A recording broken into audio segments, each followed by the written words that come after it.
যদি কারো জুমার দিনে ঘুম আসে, আপনারা খেয়াল করেন সারা বছরে বা সারা সপ্তাহে যত ঘুম আসে বা না আসে, এমনকি যার ঘুম আসে না, না আসার রোগ ওষুধ খেয়ে ঘুমানো লাগে, হয়তো এই লোকেরও দেখবেন জুমার দিনে মসজিদে লম্বা লম্বা হাই তোলে, ঘুম আসে। ঠিক না ভাই? ঠিক।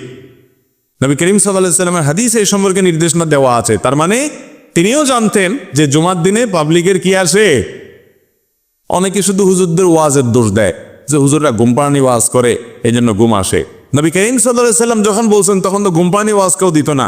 তখন তো তিনি বলেছেন হাদিসে, যদি কারোর জুমার দিনে এই মসজিদে আসার পর ঘুমানি আসে, ঝিমানি আসে, সেই জন্য জায়গাটা পাল্টায় নেয়। তাহলে বোঝা গেল এটা একটা ঔষধের জায়গাটা পাল্টায় আরেক জায়গায় উঠে বসলে ইনশাল্লাহ ঘুম কি হবে, তাৎক্ষণিকভাবে অন্তত কেটে যাবে। আবার ঝিমানি আসছে নতুন জায়গা, যেখানে গেছেন সেখানে সেটা আবার একটু পাল্টান। এবার পাল্টালে ইনশাল্লাহ ঘুমের সাথে লড়াই করে আপনি ইবাদত বন্দেগী করতে পারবেন। তাহলে ঘুম আসলে একটু জায়গা পরিবর্তন করা, এটা হলো ৮ নম্বর আমল।